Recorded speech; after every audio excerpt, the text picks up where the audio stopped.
This episode of the Flush Podcast is brought to you by Walton's, Nutrisource Pet Foods, Aluma Trailers, and by OnX Hunt. My guest today is Ben Brettingen from OnX Hunt. Ben and I will discuss their 40X campaign that just raised $2 million for wildlife habitat, how this concept began, and how you all stepped up to make it happen. Plus, we'll find out if there are any more massive fundraisers in the works. Hunting season might be over, but that doesn't mean it's time to mope around the house and hang your head. That's because it's meat season. Now is a great time to make the most of all that tasty meat you harvested. Maybe it's time to try a new recipe, sprinkle on a new seasoning, or make your own jerky and sausage. Trust me, it's not that hard to do, and it can be fun for the whole family. It doesn't matter what you harvested or what you want to prepare with it. Walton's has you covered. Walton's has everything but the meat. That's their motto. Waltons.com has everything, and I mean everything you need to process and prepare your meat. Plus, they have an online community called Meatgistics that's full of recipes and meat processing information. The sky's the limit, my friends. You don't have to be a pro to cook like one. Head to Waltons.com today and enjoy meat processing season.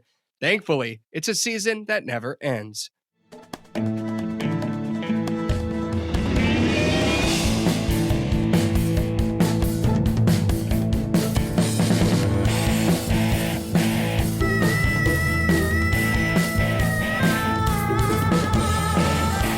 Welcome to another episode of the Flush Podcast. I'm Travis Frank. I'm your host, Brandon Morton. Sitting next to me, as always, produces this program. Good morning, Brandon. How are you today? Doing well, Travis. How are you doing? I'm doing well. And our friend Ben Brettingen, a regular of the show. Ben and I live next to each other, so it's just convenient always to have Ben on the show. And, well, we just enjoy having him. Today, though, we get to celebrate Ben. A major celebration. I had this news release show up yesterday, and we had already had this scheduled, but the news release came in. OnX Hunt 40X event helps raise $2 million for conservation access projects in Minnesota. And then, of course, it explains more in detail, which is what we had planned on talking about anyway today. But my goodness, congratulations. Well, we'll get into the nuts and bolts of it. Yeah. But yeah, it's and that's that $2 million number. That is thanks to Pheasants Forever and what they're able to do. And a lot of listeners here too. Yeah, I mean, exactly. Just a lot of people. We'll break that down. Before we do, though, let's do this. Brandon, the last couple episodes, we've thrown out a fact. I think we'll start out with another fact just to kind of help people learn a little bit about the birds, the hunting world. I just have been grabbing a fact every week, Ben. So there you go. When was the first chucker partridge introduced to America? I've got like PTSD from your live event you did. I feel like Ron Bame. Sorry, Ronnie. Springer Spaniel. No. We should. Okay. And so as long as you bring this up, there was controversy in one of the questions that I asked. Draught was the answer given, and that was from Scott. And I said that is not correct because a draught is different from a German wire-haired pointer. Yep. You are a draught owner. Mm-hmm. Are they the same dog, Ben? No, they are not. So, I mean, a German wire-haired pointer is registered through the AKC, UKC, whatever. Yep. I can't remember what. But a Deutsch Drahthaar is registered through the VDD-GNA, which is a Verein Deutsch Drahthaar. And so they are a completely separate breed registry. Ooh. While they might look the same, it'd be like calling a Griff wire hair. So yes. So there, I did do the correct thing by saying I cannot accept that answer. No, and a lot of people, would argue that, but nope, they are. They are different. They are different. Genetically, they're different. They are not the same. Yeah, I've had a number of conversations with actually geneticists about it because like people argue because technically you could take a Drahthaar and bring it outside of the breed outside and breed it to a wire hair. So you could dual register it with the AKC and then breed it as a German wire hair. You could do that, but that Draught line, I can't remember how many generations, but I mean it's been like what it was like in the 20s or something like that. So there's been a breeding program where the draughts can only breed to draughts, and they have to be tested, et cetera, for since the 30s. So um, genetically, they have Yeah. to be different. Take that, Ron Bame. Scott Franzen, take that. There we go. And I trust you on this because you were the originator, the creator of the Droughtcast. Yep. And a podcast that you started how long ago? I think it was back in like 2018. How long 7, did that 9? last? How long I did it for like 3 years, I think. Did you really? Yep. No, not 3 years. 2 That would be years? 2021. Not true. Probably not that long. I don't know. I did it for a couple of years. I got through all of the testing system, and then it was just like, it could keep doing more, but the goal was for to educate people, and kind of felt like I hit that limit where it's like, we can make stuff up to talk about. But Sure. Like Brandon and I do. Absolutely. Yeah. Well, the beauty part of podcasts is it's out there forever. So Yeah. once you put that information, that educational information, people can still bring it up.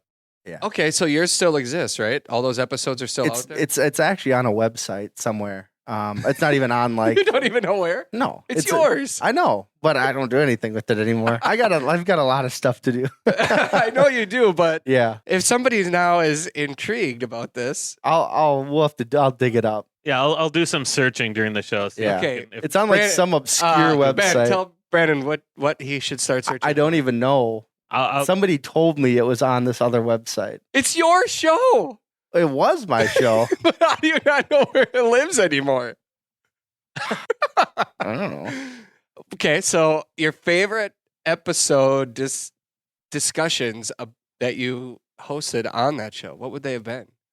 My favorite episodes would probably been, so I got to talk a lot with Mike Fortner, Dillman Fast Rottahars, who I got Annie and Herbie from, Mhm. and he was just a wealth of knowledge. He's on pretty good blood tracker. So he has done a tremendous amount of blood tracking work, and like just above and beyond, where you're getting into such nuanced things when you're talking about running like 20-hour tracks and 40-hour tracks. Dang. And so like everything that goes into it and how to read the dog. found it. You found it? yeah. Yeah. Yeah. So it's on a site called Podtail, but all you really have to look up, literally all I looked up is the Drothar podcast, and it's a second thing. There you go. There it So- is. Bingo. It's called Good the work. Drothcast. It's right up there. It's easy to find. By the way, I do have to quick. We never answered the question. I'm coming Okay, back. okay, I'm good. I was coming just back. gonna say. Yeah. So well, could I pull a George Lyle and be like, it's the Chucker Partridge? Oh, okay, so when was the first Chucker partridge introduced to America? Not Hungarian partridge. Yeah, the Yeah. Chucker. There's a difference. Yeah. And by the way, there are 8 subspecies of partridge. I learned that in my questioning for the Interesting. live show. Interesting. Mhm. Let me see here. What about like, this is just a shot in the dark, but like 1916. Brandon, you have a guess? No, I've got Wikipedia, so it's not. Oh, According, well, the earliest introduction of Chucker to the United States is believed to have occurred in 1893 when an Illinois man imported 5 pairs from India, according to a history published by the Nevada Department of Wildlife. so a guy from Illinois imported him to Illinois. I don't make this up. I'm just reading the information Yeah. that has been printed. See, we were talking about Mhm. this before, but it's like it's this weather, the snow that's got me all. I'm coming off a little hot. I am in such a funk. Honestly, I hate to, people always want to talk about the weather. I don't. I get annoyed by it. We're all living in it. We don't need to talk about it. Yeah, winter's taking forever up here. But honestly, it's affecting that little white dog over there that's passed out in the corner. It's affecting me. I need to get out. I am not an avid indoorsman. And I was talking to my wife about this because last night she goes, "You're just becoming a grumpy old man, a grouchy old man." I was like, ouch. No, I'm not. I was like, Why well, would you say that? Yeah, exactly. And then I was like, well, maybe it's just today. I'm not having a good day. This was yesterday. I was like, and she goes, no, it's more than that. I'm like, well, so of course I don't want to be that way, but I don't know if it's a seasonal depression or things, Yeah. like I need sunlight. I need that vitamin D. I need fresh air. I need exercise. Yep. I'm sitting in a chair so much that my back hurts right now. I'm not. Maybe I am getting older. My We all are, posture but is my leaning posture over. sucks. I'm Yeah. not active. I'm just becoming a grouch. This is just not fun. To be fair, this is so far. We still have more snow possibly coming. But in What are you Minnesota, doing right now, Brandon? but I'm just saying, in Minnesota, it's our 8th largest snowfall total in history. So that probably has a big part to do with it. I mean, it's winter and non-hunting season on top of it, but we've been digging ourselves out every day as well. So I think there's a lot to play this winter with how everybody's getting moody. Well, I can tell you what we were out at George's last year, 2 weeks ago already. I think we were out On there Bear for the Ground. first Yeah, time. you and I, Bear we were Ground. training. Yeah. Still one of the top podcasts that I hear from listeners about, because we talked about the foundation, creating that foundation in a puppy. And that's still that day. I specifically remember watching Rip, George's young pointer, go from seeing that bird for the first time to, by the end of the day, locking up on point out in big open CRP. I mean, we took those dogs. It was an exhausting day, but it was so rewarding. And yeah, right now there are, I want to estimate 10-foot drifts probably in the same places.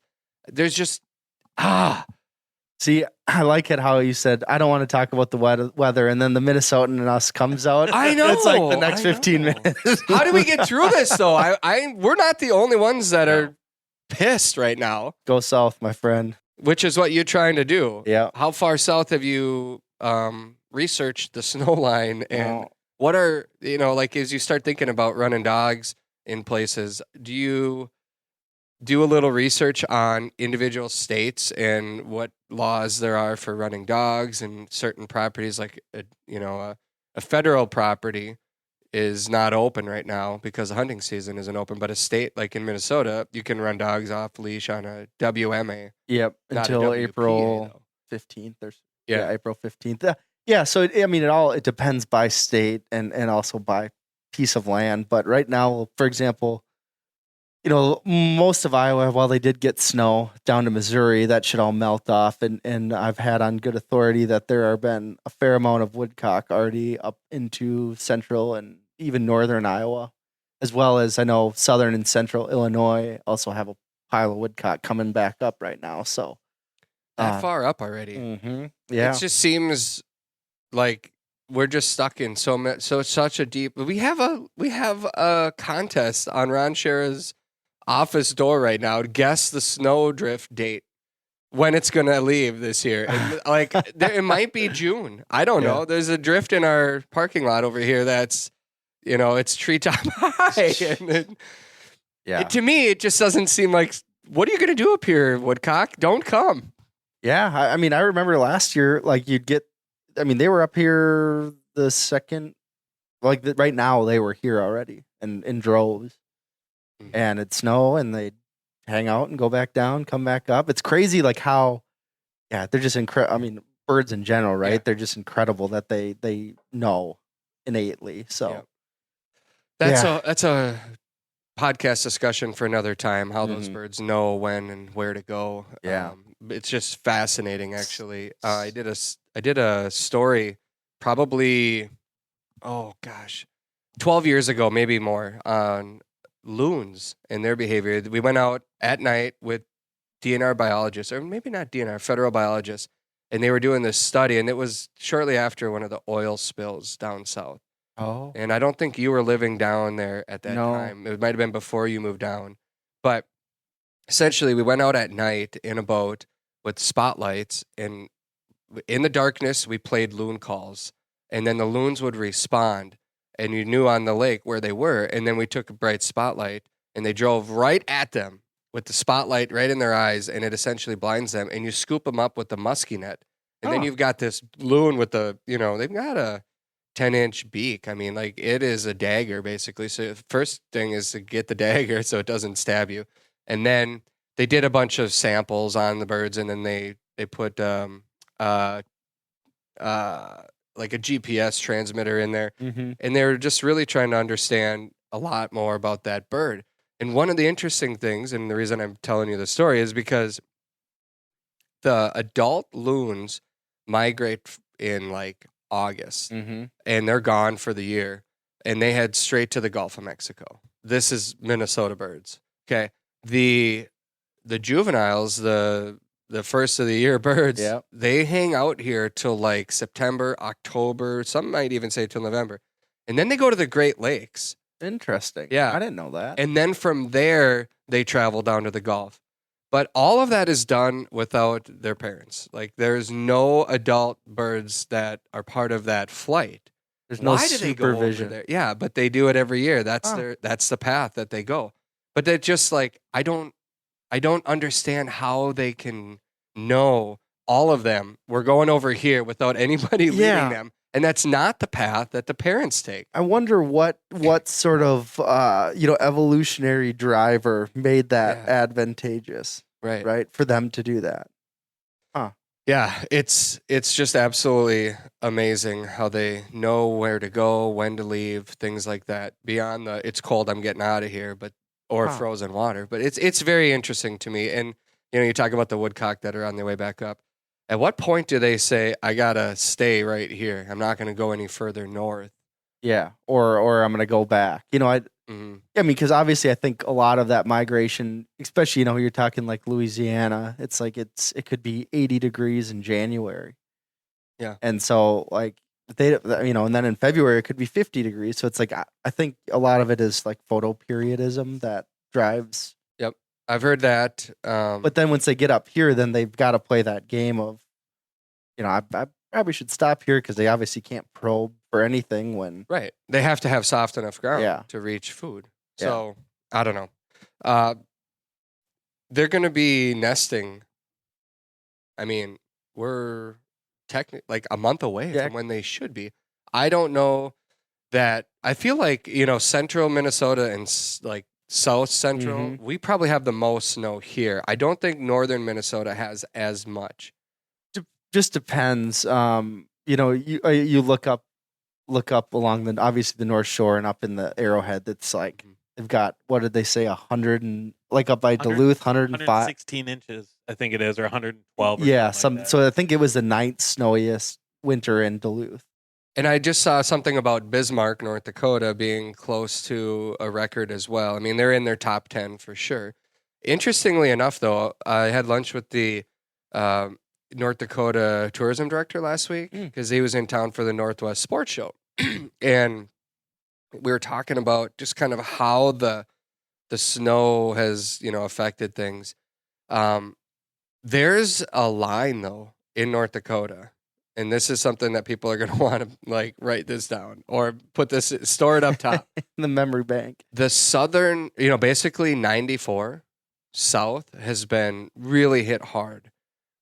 North of 94, it has not received the snow. There are parts of North Dakota, northern North Dakota right now that do not have snow. Some of those same areas had a lot of birds last year, a lot. And so they had a mild winter up there. We had a lot of snow, but we haven't had the cold that we've had in a typical winter. So there are going to be places, despite this drastic winter that we're all sick of, there are going to be places that are going to be prime for a great breakout or like continue with the success that was built. Because last year, I mean, I feel like my personal experience was the best bird hunting I have seen in my lifetime. Pretty much almost across the board too. Yeah, and it wasn't like it was just Minnesota, just North Dakota, just South Dakota, Iowa. I mean, there was the drought parts of Kansas. Yeah. Numbers were down there, but I just didn't spend that much time there. So the places that I hunted were just full of birds. And you were out west, way west. What did you see out west as far as birds? And I have no frame of reference. Yeah, but you can't compare it to like the last 20 years. Yeah, when I was going, exactly. But from people I talked to, especially out in like Oregon and whatnot, chucker wise, it was like, this is a great year to come out here. There are a pile of birds. Yeah. So and then even in Montana, there were still areas of Montana that saw drought, but pretty dang good. I mean, the bird hunting was still, and that's going to happen every year, right? Like certain areas you're going to see drought, but pockets. Across the board, it was a good year. How about your trip south You had like one of your benders that you go on. I don't know if it was a 3-week trip or close just to over 2 weeks over or something 2 like weeks. that. Yeah. Where did you go, and explain what was going on in your mind? Like, where am I? How am I going to get to Arizona and hunt my way there and back? Well, I so kind of what spurred it on. Well, I was planning on doing this trip anyways. We was going to go down there and meet up with Chad Love, who's the editor of Quail Forever Journal, and meet up with him. And we were going to do a hunt on video or whatever. And so I was going down there. And then I was like, well, if I'm down here, might as well do Arizona. And then I was like, well, if I'm going to be in New Mexico and Arizona, then I should probably just stop in Kansas on my way down too. Sure, makes sense. So yeah, right? Like totally logical. Yeah, and that's not the first time you've done this trip, though. How is it compared to previous hunts? So in terms of, I never hunted New Mexico for birds. Okay. But I've hunted Arizona, and Arizona this year was pretty incredible. It was a pretty banner year for Merns. And with that, I mean, everyone that was no surprise. That was no secret. So Definitely not a secret. It was busy. You just had to get in out of the way places. But being at such a good bird year, on bad bird years, that means only the prime habitat is going to hold birds, and then you get banner years for birds, and that means that marginal habitat is also going to hold birds. So we were finding them in areas that it's like, man, I don't know, this doesn't look very good, which that was how you kind of got out of the way of people. And then in New Mexico too, a lot of people, when they think Merns or Montezuma quail, they think of, that area in southern Arizona. That's kind of like the Mecca, but there are a pile of Merns. I mean, I think there are a pile of Merns in New Mexico. We hunted them there, and actually their range stretches all the way to about San Antonio, Texas. Really? Yeah. So you're on the far southern edge of New Mexico, right? Yes, and they were. I mean, they'll move all the way up into central New Mexico almost. So the Montezuma will. Yeah. The Merns quail. Interesting, because the habitat is the same there then, or are they venturing into habitat they're not supposed to be in? It looks different. So It's not live oaks? No. Huh. No, it is. There are some oak mixed in, but if you were up there, you'd say this is not. We're definitely not in Arizona. Really? Yeah. So you and I have talked about this. New Mexico has been a place that I've really wanted to get the last couple of years, and I was like, gosh, I was just going crazy up here. You guys are down there having the time of your life, and I was sitting up in the snowdrifts here. How does New Mexico compare, from your experience, to hunting the desert birds in Arizona? Because I think there's a possibility to spread this out a little bit. Hunters don't all need to go straight down to Arizona's southern border and hunt the same spot. Yeah. I think that area just sees the popularity just, because that is, I mean, there are definitely probably more Merns there, I would say, than anywhere else. But like the areas I think we got into in one spot in New Mexico, we got into, I think, like 5 or 6 coveys in like 3 hours. So like, heck, I think anybody would take that, right? Yeah. But I hunted New Mexico for, I think, 7 days. Okay. And only saw one bird hunter. And that was in the hotel on the last day as we were coming back home. Was he actually hunting there or just stopping on his way through? He was just stopping. He was actually, of all things, he was from St. Paul. Unbelievable. Yeah, just that is the only bird hunter we saw the entire, like, I'm talking driving spot to spot, because I hunted 3 different areas in New Mexico, and not even driving, didn't see anyone pulled off on the side of the road, didn't see anyone wearing blaze orange with a dog trailer or dog boxes. So we've talked about this in the past on previous episodes, like how you go about finding where you're going to hunt. Obviously, OnX Hunt, you can do a lot of pre-scouting, but until you get there, you don't know for sure what you're seeing, and then you verify it with your eyes, and then you put together your plan based on that as well. But going to New Mexico like you did, is there the same amount of public opportunities as you see in Arizona? Oh, I would say just as much, if not more, even. That's a thing that, we've talked about this a little bit, but I've had people, like we were at a live show maybe in, I don't know, January or something, and the guy from Iowa comes up and he's like, what do you guys think about all this pressure that's been put on the birds, and what do you attribute that to? And the reality is we're not deer hunters sitting in a deer stand on a 40-acre, 180-acre, 640-acre section. Like, that's your spot for the year. Yeah. Like, bird hunters are moving. We're always on the go. We never stop, really, from your one chunk of land to the public, So, yeah, I mean, there's so many resources now saying, people that might listen to this or Tyler Webster's podcast or other people that are talking about, I'm here right now, this is what I'm seeing, and they're like, I want in on that, or they blame, sometimes he's like, well, you put this TV show out, now there's a bunch of people here, and it's like, well, it's what's the balance there? But I don't know. Well, you get west, like you're talking New Mexico, Arizona, those places, and yes, there's a lot of pressure, but can you put that into perspective for somebody that's hunting out there to what we live every day here?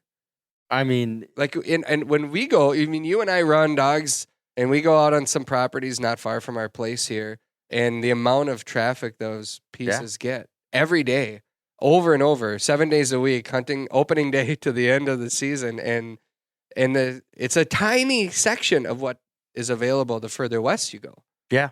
And for example, you pick a spot in Minnesota here, a good looking one, even say it's out 3 hours west of the cities. I bet that probably gets hit every single weekend. Mm-hmm. Where I think this area I hunted in New Mexico, it wouldn't surprise me if they said, if all knowing power said, no, not one person has been here this whole year. Wow.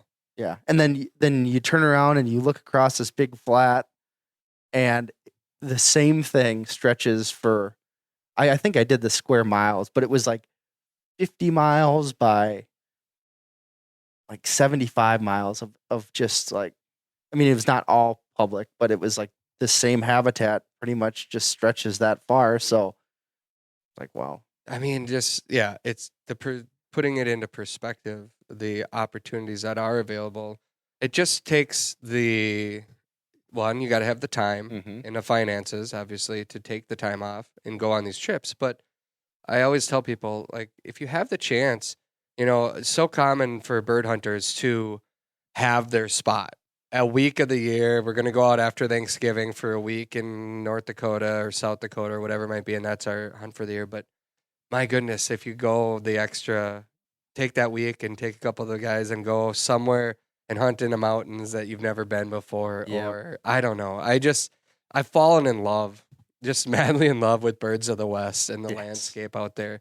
It makes it, not that it's not enjoyable to go walk in cattails here in Minnesota, but I'm in love with the West. I really am. I could see moving out there someday. Yeah, and I think it's probably a lot to do with is we grew up doing this. We've done it for so there's that nostalgia, but then you go out west, and it's like it's a whole new world, right? And a whole new bird to figure out. So that for me, that adds a lot of that excitement. If you're an outdoor lover on the go, then odds are good that you have toys and equipment that you want to haul. Aluma Trailers, well, they've got you covered. Their trailers are built by a hardworking team in Bancroft, Iowa. They have models for nearly any and every hauling need, from ATV and UTV trailers to utility, snowmobile, motorcycle, car trailers, and even fully enclosed trailers like mine. Trust me when I say that Aluma trailers tow like a dream. Their trailers are constructed out of lightweight, strong, corrosion-resistant aluminum, and they are 100% maintenance-free. Plus, they come with an industry-best 5-year warranty. Visit alumaklm.com to find a trailer that fits your needs. I love my dog, and like you, I always want to make sure that she has what she needs to stay healthy year-round and perform at her best in the field. That's why I feed Daisy Nutrisource high-performance dog food.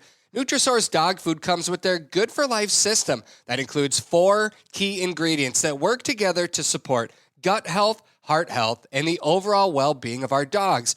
I have complete confidence that my dog has all of the nutrition to excel in the field and make it through a rigorous hunting season. I've seen it firsthand, and she loves her food. Take it from me and my dog Daisy. Nutrisource high-performance dog food can help your dog reach their full potential. Find the food that's right for your dog at NutrisourcePetFoods.com.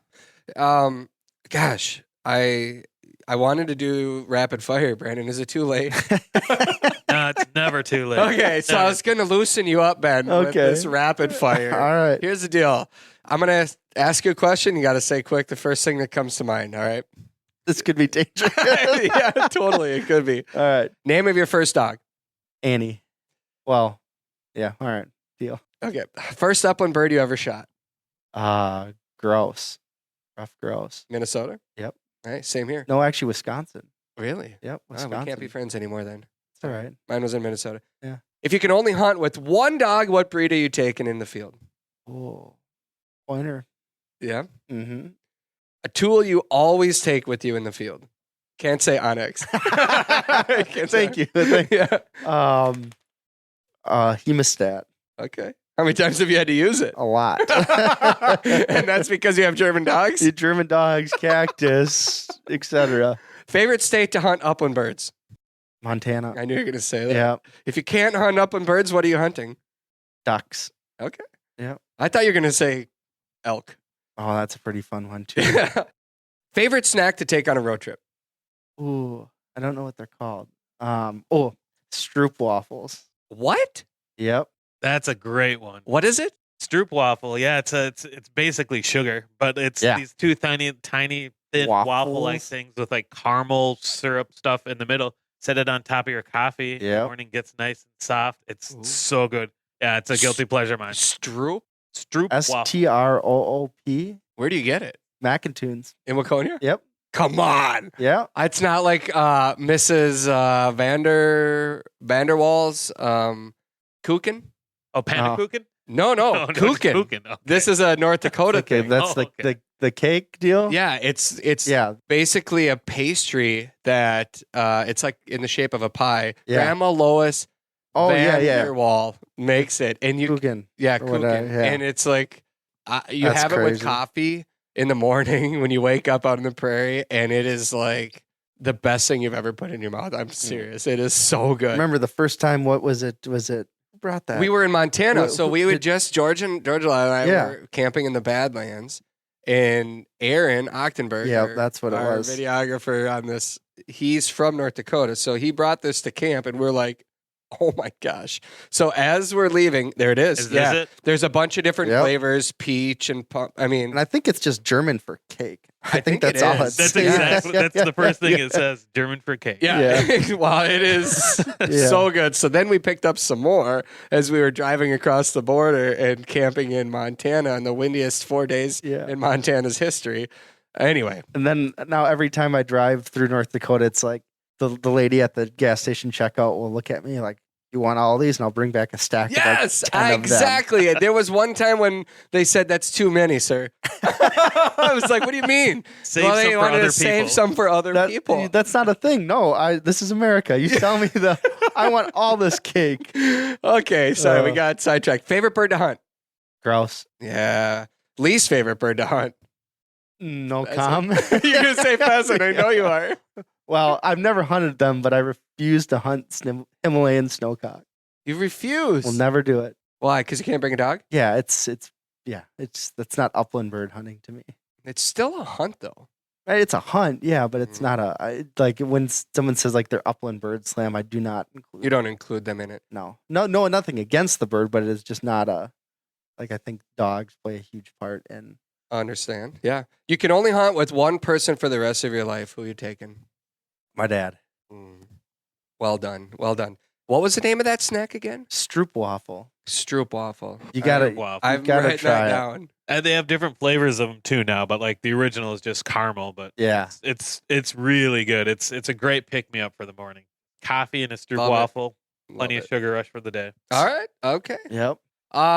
Congrats again, raising $2 million. Let's dig into this. Yep. Okay, so the event was called the 40X event. I think that there were probably quite a few people listening that went to that event. You had a band, and explain. Well, this was at Pheasant Fest a couple weeks ago, but take me back to maybe Yeah, take us back to the early stages of this. How did this come about, and why did you want to do this? Yeah, so I mean, kind of the from the beginning, it was the goal was to just bring people together. I talked to Chris Callis at Pheasants Forever, and said like, hey, I want to do an event where I want to get people together, right? I mean, it's such a cool place. If you've never been there, I mean, think about you've got 30,000 bird hunters all together, right? Mm-hmm. And that our community is so cool. I mean, it's just awesome people. And so anytime we can just bring them together. So that was like the kind of the original idea is just, I want to have a party and just get people together, have fun.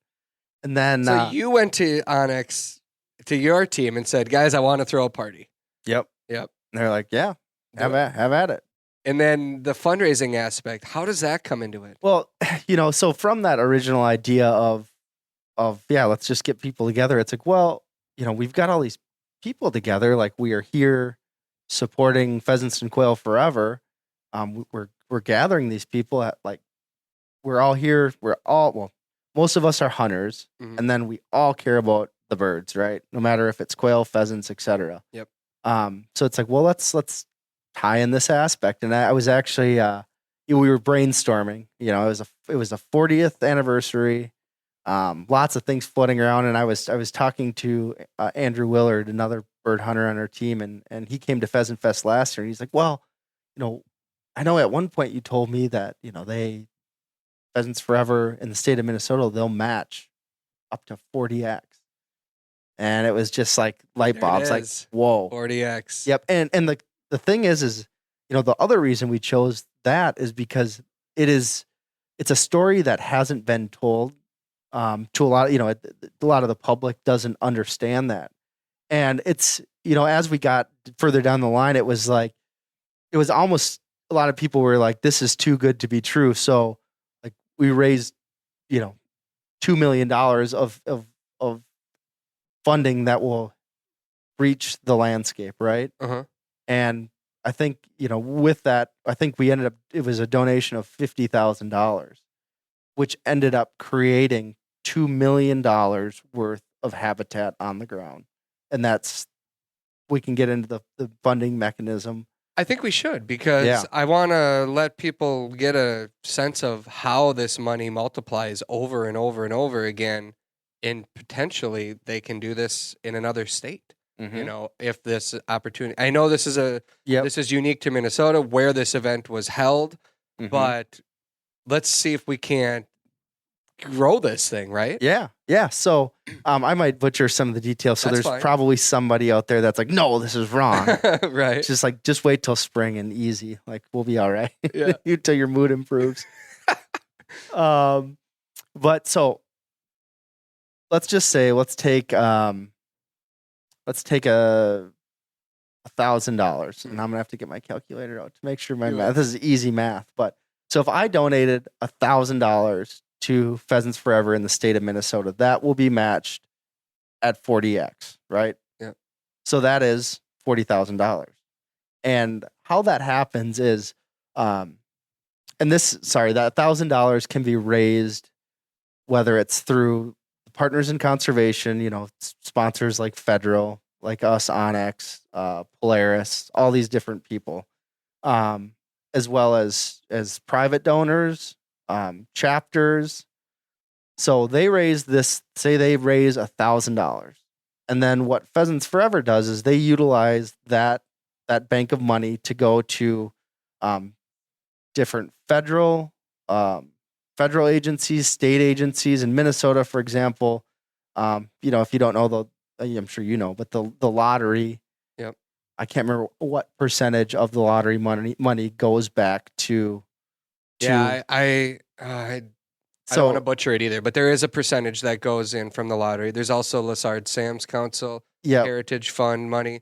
I believe it's 0.4% of a percent of every dollar spent, gets taxed in Minnesota, which amounts to millions and millions of dollars that we set aside, that we've voted, Minnesotans have voted for this tax that goes towards our natural resources. Yeah. So is it like for the lottery, it's the Environmental and Natural Resources Trust Fund. Yep.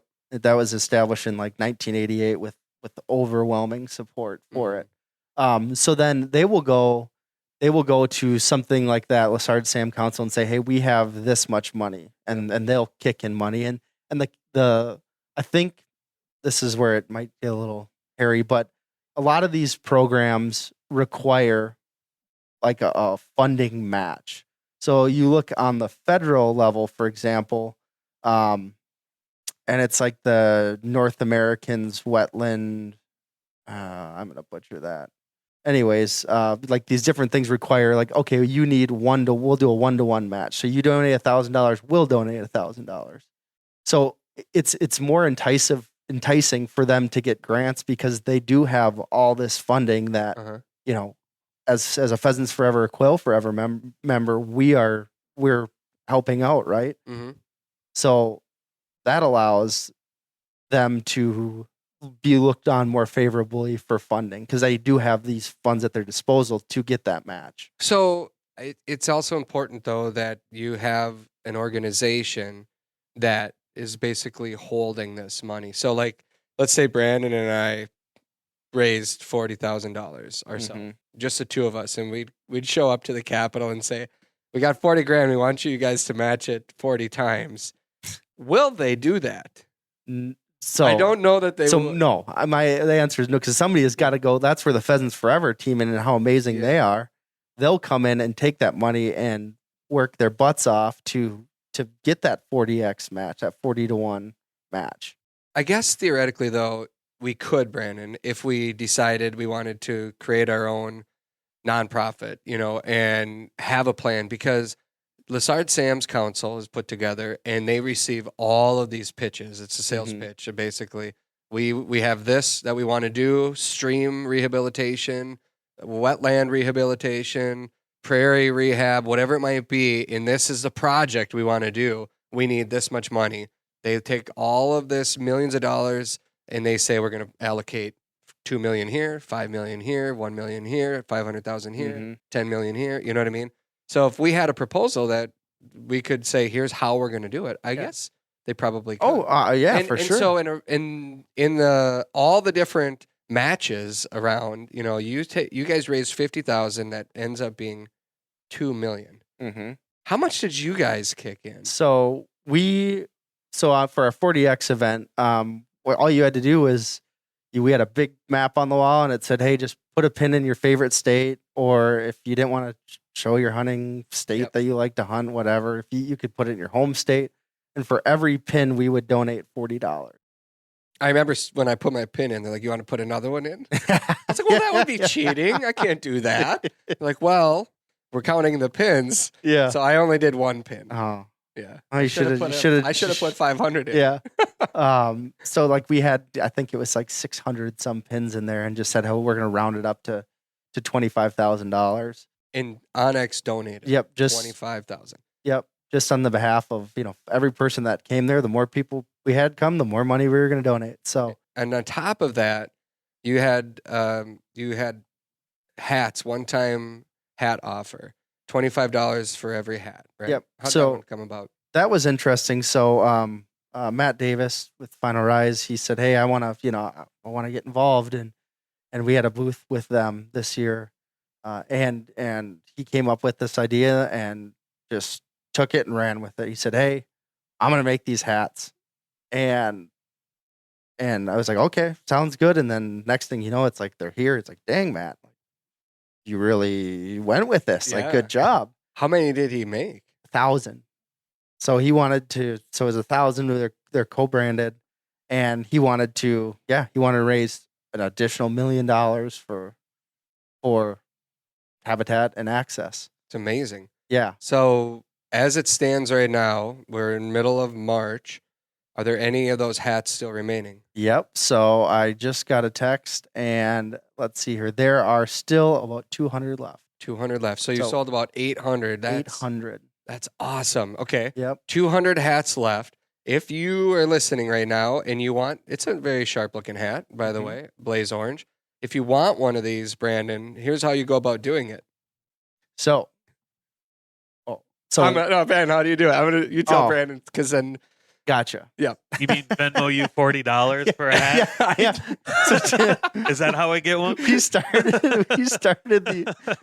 by trying to say, hey, I want one of these hats to support it. And he's like, $40, right? I almost paid $40. Like, for the sure. hat. This is what they're laughing at. Okay. I did not pay 40, but I would. Yeah. Because I know right? where it's going. Yeah. Yeah. So I paid 20. It's the hats are $25. And you don't Venmo me. It's too late. I already Venmoed you. Do I get that? So don't do that. I want to help get rid of these hats Yes. because we know where this is going. Yep. It's a great cause. It's a great investment. Yes. So what you'll do is you can go on the Final Rise website, and they're right there on the homepage. You'll see the OnX 40X OnX Final Rise 40X hat. Purchase that, and then once all those are sold, 100% of that will go to Pheasants and Quill Forever. The actual holding of that much money for what you guys are doing, I mean, that's a large sum of money.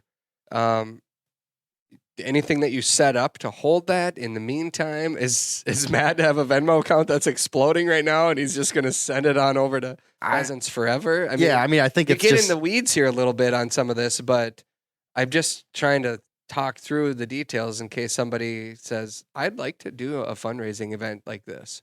Yeah, I mean, Pheasants Forever there, I mean, obviously open to just, they'll take your money, right? Like, they're more than happy to. Like, obviously, if you're just planning on doing something like this, definitely go reach out, talk to somebody there, for you in terms of using their logos, their name and likeness, that kind of thing. Just so they're all cool with that. Everywhere that I, not everywhere, but I should say, I feel like everywhere I turn lately, OnX is supporting something.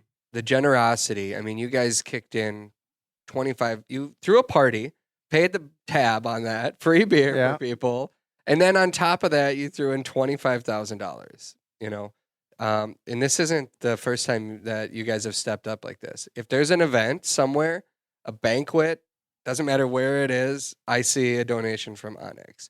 You're supporting every conservation organization in America, I believe, right? I don't know one that you're not, maybe. There's probably some. Yeah, there's definitely some. But like we try our best to. Where does this generosity stem from? Does this come from the top? The owner of the company says this is a mission that we want to do. I mean, it's not going unnoticed, and it's a great thing, obviously. Yeah. So this is, like you said, this was kind of Eric Siegfried, who is the founder of OnX. Like this was his jam. Like access, getting more people, creating more public access, because he saw the writing on the wall, right? What we're experiencing, what we talked about before is public land is getting more crowded. It's become a thing, right? Yeah. So how do you combat that? It's through creating more access. Yeah. And so that's all fine and dandy, right? Like that's awesome. Like Eric had the vision, but then what I think is really cool is that that was a vision when that company was 3 people, right? Mm-hmm. But then now we have, when you get 300-400 employees and you take on funding and it becomes a much bigger, right? I mean, this is capitalism. We're trying to make money, right? Yeah. But then to still hold those same values and for them to be upheld by our CEO and all of our C-suite staff and our board to say, like, yes, we are still dedicated to donating profit, right? This is part of fundamentally who we are at OnX. I think for a hunter that uses your app or maybe is thinking about using it, to know that your generosity, it's easy to support that. I would want to support companies that are, putting this kind of value on the resources and trying to create more of it and standing up for what we all believe in together. I mean, it makes it, you want to support that kind of generosity. I do anyway. Yeah. I mean, I am wildly proud to work for the company and for them to, for them, because they don't have to do that, right? Right. Like that is money that could go into the bank, but without the hunters, without the public land, we wouldn't be where we are today.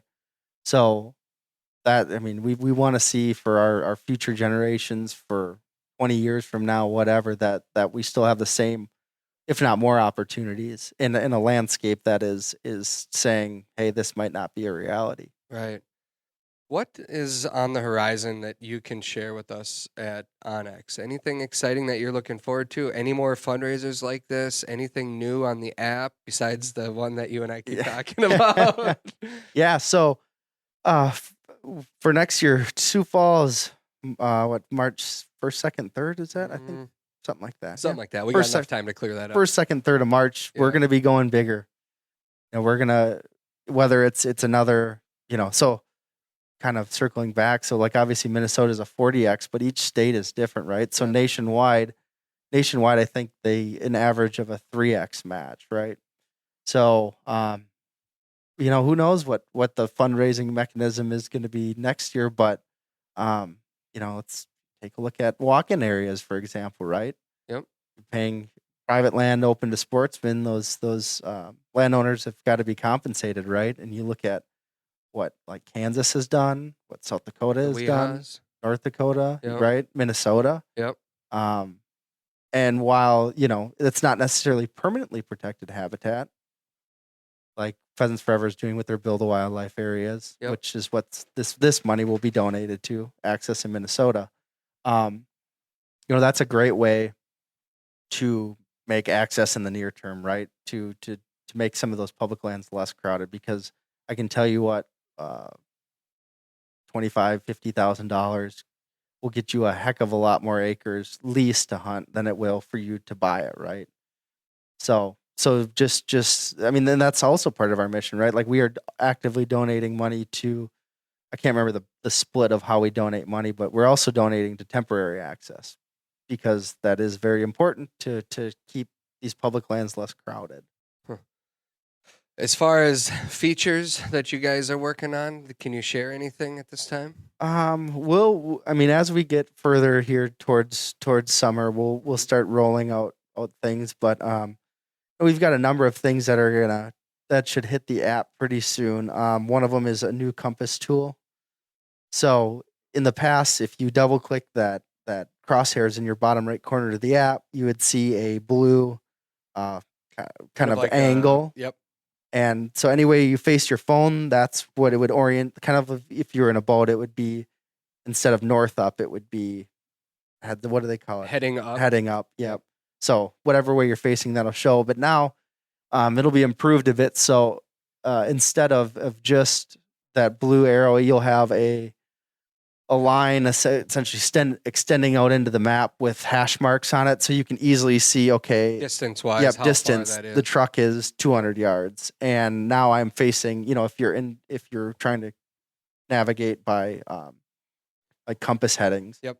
Yeah, like on my Lowrance graph on my boat, I can do a quarter mile, half mile, mile on that extension, so that I know when I zoom out, distance from here to that spot. And yeah, nice. Anything else that we can discuss at this time, or is it all? It's all it's a lot of it's in development. Yeah, there is a fair amount. Yeah. And then that's a cool thing. You guys are always working on something else and taking in feedback from hunters too. I know when I come up with an idea, a lot of times you're already working on it, you tell me, but it's good to know that, hey, this idea I think would make the app a little better, and you say, love it. Let's see what we can do there. Yep. Some of the other cool things that are coming now, just spurred my memory, is, obviously aerial imagery is super important, right? So we're always, that's one of the big things on it. Like, you don't want to see old aerial imagery, right? And that's, it's actually difficult getting aerial imagery that meets our size, our scale for a number of users. So always looking for new avenues, because the interesting thing is about, when you talk about satellites and aerial imagery, not surprisingly, but a lot of the big companies, for example, like Google, they are more interested in getting aerial imagery of cities, of urban areas, right? That's why you look out in some nowhere town and wherever that we want to go to. Yeah. That's why it's not as flown as often, right? Because they want to take pictures of where the people are most using, which is not where we're going. Right. So, working on some high frequency, lower resolution imagery where, you might have a new picture every month or every 2 weeks Wow. nationwide, Wow. depending on cloud cover, all these different things. So, that's exciting. Because, well, I suppose I don't know how often it's updated right now, but I mean, every 2 weeks, that's going to show you what's standing in the crop fields. Yeah. Yeah, I mean, and it is going to be lower resolution. You won't be able to hit a zoom level with the clarity that you can now, but on a little bit more macro level, you'll be able to see, okay, they harvested that. I think it's like you could probably see a combine in the field type of situation. So, Jeepers. I mean, what more can you ask for Yeah. when you're going on a hunting trip? mhm. I can quickly look and see if Bill took his soybeans out. You know what I mean? Like, that's crazy. Yeah. So Wow. things like that are, seemingly small, and then there's all these little improvements that kind of collectively just create a better experience for Just gets better and better. you bird hunters out there. We are spoiled. We should never complain about the snowdrifts again. That winter is kind of dragging on. No. All right. Yep. Trials coming up that you're excited about if they don't Yes. get canceled? If they don't get canceled, yeah. So I run cover dog trials, which are all on grouse and woodcock with Amos. And while they, I think our first trial was supposed to start at the end of March here, but that's gonna get canceled. Canceled or rescheduled? Well, we've got some that are rescheduled, some that will be pushed back. But the thing is there is a Window where you can't run. Yeah, there's a nesting season, so we run up against that where it's April 15th. So we've got to get them in before then. Wisconsin, it's an interesting deal. So like you take years like this, for example, where we're condensed, right? We might only get a week to run them. I mean, I definitely understand why it's there in place. Yep. But I would say field trials are not they are not a cause of mortality, right? I was talking to a guy in the club that said in 40 years they've never injured a chick or an egg or caught a bird or anything like that. So I get it puts a little stress, but a year like this, those birds aren't nesting. They probably won't start nesting into later April, right? So, states like Wisconsin, we can run later in the season. So, but yeah, I'm always looking forward to that. Getting the dogs out, getting them. It's essentially for me, it's like a second hunting season. Right. And I don't care about shooting the birds, right? Shoot a starter, gun. shoot a cap gun at it, but you get the bird work, Right. you're out there. So I've never ran a trial, and I'm interested in it because I'm like you. I just want to be out there. Is it pretty basic to get into them? Yeah, it's pretty simple, and the people there more so are great. Like very helpful when I started, which has been I think couple years ago now. Super helpful, nice. Yeah, all you have to do is if you look on American Field, their website, which is now owned by the UKC, you can look at a calendar of the trials, and if you see a cover dog trial or a grouse trial, that is always going to be a walking trial. The hard thing for me initially was looking at which trials were horseback, right? Because there were a lot of horseback trials. You still have a horse? Mm-hmm. Does your wife know about the horse? Okay. Brandon? I'll hit the edit button. But yeah, so there's the horseback trials. That obviously the barrier to entry is a lot higher. But if you look at the cover dog trials, if you look at NBHA, which is they've got a lot of trials over in Wisconsin. Those are all walking trials. Gotcha. So that barrier to entry is much lower. I am going to go run a horseback trial out in Montana this year. You are going to do it? Yep. I knew you were. I'm going to Montana, so that'll be fun. But yeah, it's a great way to meet people, get your dogs out. If you've got a young dog, they've got different stakes for different age dogs. Puppy, if you've got a young dog, like a puppy stake or a derby, they don't need to be broke. It's essentially you go have fun, run around a half-hour course and find a bird. If not, they're judging it just as much off the run as they are the bird finding ability. So your dog Amos is 2 yet, right? Yes, he just Okay, turned so 2. Does he just turned or he's not? He just turned 2 in February. So would he run against the adults or Not yet. So this will be his last Derby year. Okay. So this spring will be his last year that he is eligible to run Derby, and then come next fall he'll have to run as a shooting dog. So Daisy would be. She's just turned 3 yesterday, so she would be a different. She would be you to run her in the shooting dog, which is a broke stake, so they have to be steady to wing and shot. Okay. So should I do it? I would. It's I want to. I just have to do it, I guess. I just have to sign up. And do you sign up the day of, or do you have to sign up in advance? So normally they do the drawing like the week leading up to it. If it's a Friday, Saturday, Sunday trial, a lot of the times they'll draw on like a Tuesday, Wednesday, Thursday type deal. So, it can be almost right up to it, but it costs depending $50-$60 to run a dog. And I always tell people, well, the worst thing that happens is they find a bird, you shoot, and the dog breaks, and then you have to pick it up. But really, like it happens frequently, so it's not like you don't have to be embarrassed or but that just being involved in that, it's definitely made me a better dog handler. And anytime, any excuse like that to get you out into the field, right? Right. More contacts with your dog. Yeah. You feel the pressure a little bit of, well, oh man, I got to get my dog. Like this spring, it's like there's added pressure of like, I've got to get my dog in shape. I've got to get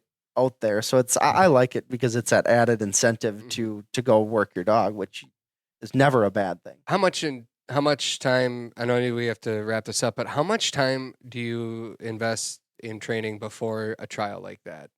I mean, being that it's been, for you, only a few weeks since you've been hunting, but for the average hunter up here in the Midwest, it's been a couple months. Yeah. So let's take last year, for example, which is a more typical year. I probably got out, before the trial season started. We went out to George's a couple times. So I ran 4 days there, and then before the trials, I think I probably ran on woodcock and grouse, maybe three, like, I don't know, probably another 4 or 5 hours. So really, not that much. Not that much. No. Yeah. Do you feel like it took like one bird and Amos was back in game shape? Yeah, it's a lot of it is they're hyped up, especially not after running. So you're not running these dogs on a GPS, right? Like you can't use a collar, so it's all off of voice. So just a lot of it is getting that dog used to being back in the woods, being able to keep them out in front of you, and have that connection again with that dog, and just kind of knocking that rust off, right? Here's my struggle: is I can't hear very well. So you can still run the bell on Amos, right? Yep. So you can hear him. So you're listening for him. Listening, and that GPS signaling Daisy 225 yards in the woods, I can't hear. Like that's where I've always gone back to. I don't know that I can do it. I don't know that I'm going to do her justice because she might be standing still and I can't tell the difference. Yeah, well, the nice thing is you get a scout, so I can help you out. Oh, yeah, Travis. Yeah, because like I feel like you're always a scout. Daisy's on point. I can hear it. I'm like, oh, okay, and then I get the buzz. Well, it's perfect. You can, because she'll listen to you. She'll get around. She probably wouldn't listen to me, right? But I could say, all right, Travis. Yeah. Well, I don't know. I mean, I think if you handle her and release her, she's going to listen to you. She listens to George. She listens to me. Well, she of course she listens to the legend. Right, to the legend. Speaking of the legend himself, we are going to hopefully set up, I don't know if it's going to be a series. I mean, there's been enough feedback and demand or drive or want or desire for more of that, in his what do we call his garage setup out there? The kennel. The kennel. The kennel, in the kennel, and there's so much knowledge there. My goodness. I can't wait to get back out there. We're all in this wait and get rid of the snowdrift mode, but like just the amount of information he has, and he has a desire to share it now. He's all fired up. He's all jacked up. Yeah. So this is, I guess, a call to action. We talked about it collectively of, George, you should start, let's host a seminar. Yes. So that's Ben, you're right. If We've anyone had people that says, will you guys do a seminar, a live one? So maybe we can do a seminar. He's fired up right now. Yeah. Find him he's not on Instagram. So if you're out there and you want George Lyle to give a seminar wherever, send him a message. Send Travis an email. Yeah. So then Travis can go forward it to George, or you can find the cowboy on Facebook. He is on Facebook, George Lyle, and send him a message. Say, George, please do a seminar. I think it's ripe right now. I think this is the time. He'll say yes to it, and we can set one up. It would be fun. I'd look forward to it. Yeah. Yeah. All right. Well, we'll leave it at that. Congrats again. $2 million. Can't wait to see what you guys are going to put together next. There are still some hats available. Yep. One less because I got one. Brandon, you going to get one? Oh, sure. Why not? Yeah. It's $60. All right. Venmo directly to Ben. I got it. Yeah. He's the only Ben Brettingen on Venmo. Yeah. Okay. Well, all right. We'll end it right there. Appreciate you coming in today, and good luck on the trials coming up. As always, I appreciate it. Yeah. We'll be back next week with another episode of the Flush Podcast.